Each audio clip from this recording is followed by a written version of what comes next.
So firstly, very good morning to all of you. My name is Priya Pandey and today you are connected with our beautiful channel सफल विद्यार्थी. So आज का जो हमारा topic है वो है sickle cell disorder. So now let us start our topic.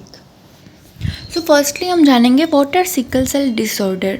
तो ये क्या होता है कि group of disorders that causes red blood cells to become misshapen and break down. The cells die early leaving a shortage of healthy red blood cells and can block blood flow causing pen.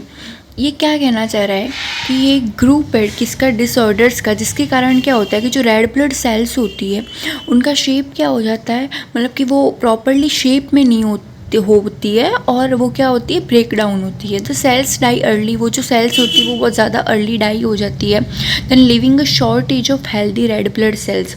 और जो मतलब कि जो red blood sales की जो जैसे कि RBC की जो लाइफ स्पैन होती है वो 120 डेज़ की होती है, तो वो उतनी ना होके क्या होती है कि उसकी जो एज होती है वो बहुत ज़्यादा कम हो जाती है.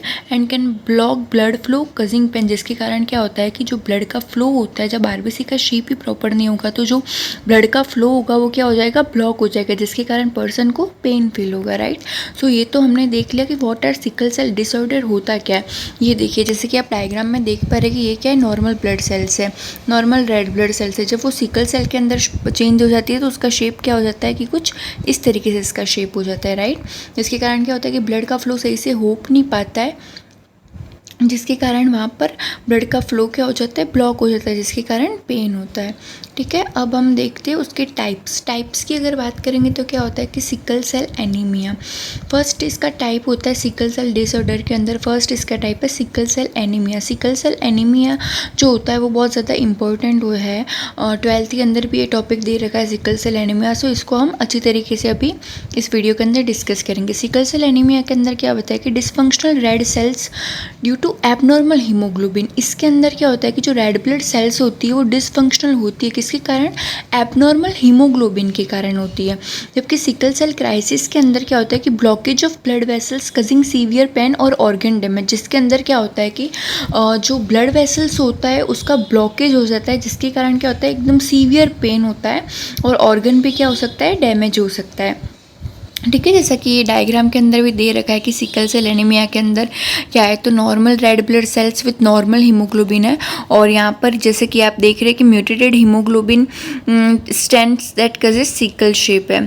ठीक है. तो ये हो गया कि सिकल सेल एनीमिया क्या होता है कि इसके अंदर क्या होता है कि डिसफंक्शनल रेड ब्लड सेल्स होती है, किसके कारण, ड्यू टू एबनॉर्मल हीमोग्लोबिन के कारण. एंड सिकल सेल क्राइसिस के अंदर क्या होता है कि blockage of blood vessels causing severe pain और ऑर्गन डैमेज. अब ये देख लेते हैं कि ये एनसीईआरटी के डायग्राम के अंदर ही है ये कि जो सिकल सेल एनीमिया होता है उसके अंदर मेनली होता क्या है. तो ये आप देख पा रहे हैं कि नॉर्मल हीमोग्लोबिन जो होता है, नॉर्मल आरबीसी का जो शेप होता है वो ये इस टाइप का जो शेप होता है. ठीक है. लेकिन सिकल सेल हीमोग्लोबिन के अंदर क्या होता है कि जो आरबीसी का शेप जो होता है वो चेंज हो जाता है.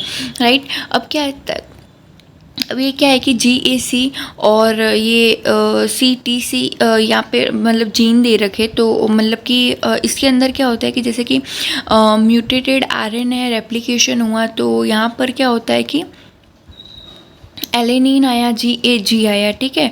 और यहाँ पर ग्लूटानिन है, 6th नंबर पर ग्लूटानिन है नॉर्मल के केस के अंदर. लेकिन सिकल शेप के अंदर क्या हो जाता है कि वहीं 6th नंबर पर क्या हो जाता है, वहाँ पर वेलिनिन आ जाता है, वेलिनिन आ जाता है. ये देखिए ये यहाँ पर क्या है, 6th नंबर पर क्या है, ग्लूटानिन है. जबकि सिकल सेल जो हीमोग्लोबिन होता है उसके अंदर क्या होता है कि 6th नंबर पर वेलिनिन आ जाता है ग्लूटामिन की जगह. राइट. सो हम इन्हें ये देख लिया. अब हम देख लेते हैं नेक्स्ट कि इसके कारण क्या होते हैं. What causes sickle cell disease, किसके कारण होती है. तो sickle cell is an inherited disease caused by a defect in a gene.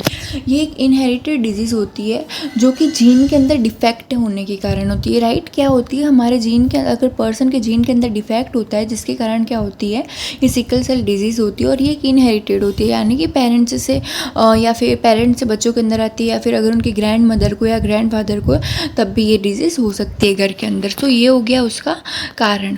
अब हम देख लेते हैं symptoms of sickle cell anaemia. जैसे कि आप देख रहे हैं कि अगर सिकल सेल एनीमिया आरबीसी की शेप के अंदर चेंज आ जाएगा तो क्या क्या होगा, जैसे कि fatigue and decreased haemoglobin, bacterial infections होना, आई डैमेज हो सकती है, लेग के अंदर अल्सर्स होना, thrombosis in the spleen and liver, pulmonary and heart disease, swelling and inflammation of the fingers, toes, arthritis.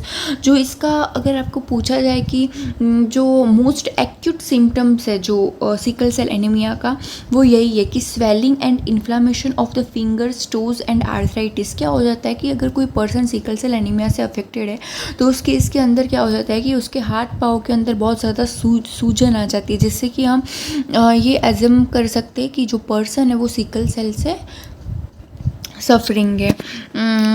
तो ये तो हो गए इसके सारे सिम्टम्स हो गए, जैसे कि इस डायग्राम के थ्रू भी आप समझ सकते हैं। इसके अंदर कॉम्प्लिकेशंस की बात करें तो acute complications, chronic complications and both acute and chronic complications. Acute तो क्या होता है कि तुरंत पर्सन के अंदर तुरंत ही इसके जो सिम्टम्स होते हैं वो दिख जाते हैं, लेकिन क्रोनिक के अंदर क्या होता है कि पर्सन के अंदर तुरंत हम ये जान नहीं पाते कि ये पर्सन वो सिकल सेल एनीमिया से अफेक्टेड है, धीरे धीरे पता पड़ता है। So right, symptoms of sickle cell anaemia के अंदर आपको जो मोस्ट इंपॉर्टेंट इसका साइन याद रखना है वो ये है कि swelling and inflammation of the fingers, toes, arthritis. बाकी भी आपको याद रखना है, लेकिन अगर कोई पूछे कि इसका मोस्ट इंपॉर्टेंट सिम्टम क्या है तो आपको ये बताना है, swelling and inflammation of the fingers, toes and arthritis. Right, so ये हमने देख लिए symptoms of sickle cell anaemia. अब हम नेक्स्ट देखते हैं इसके complications. Complications of sickle cell anaemia के अंदर क्या है कि एक्यूट चेस्ट सिंड्रोम हो गया, जैसे कि फिर एनीमिया हो गया, avascular necrosis, death of bone tissue जिसको बोल सकते हैं हम, ब्लड क्लोट्स होना, देन डेक्टिलाइटिस होना, हैंड फुट सिंड्रोम कहते हैं इसको, क्या बोलते हैं, हैंड फुट सिंड्रोम बोलते हैं, फीवर, इन्फेक्शन, किडनी प्रॉब्लम्स, ये सारे इसके कॉम्प्लिकेशंस के अंदर ये चीज़ों को आपको रिमेंबर करना पड़ेगा। एक बार आप मेरे साथ और रिकॉग्नाइज करने की कोशिश कीजिए कि क्या होगा कि जैसे कि एक्यूट चेस्ट सिंड्रोम हो गया, एनीमिया, एवेस्कुलर नेक्रोसिस, खून के थक्के जमना, blood clots, then dactylitis, hand foot syndrome बोलते हैं जिसको, फीवर, इन्फेक्शन, किडनी प्रॉब्लम्स, ये क्या हो गया इसके कॉम्प्लिकेशंस के अंदर आ गया। अब हम देख लेते हैं प्रिवेंशन। जनरली अगर हम इसके प्रिवेंशन की बात करें तो sickle cell anaemia is an inherited blood disorder because it's a genetic condition someone is born with, there is no way to prevent the disease. So scientists are constantly investing ways that the disease can be stopped before it passes to the next generation.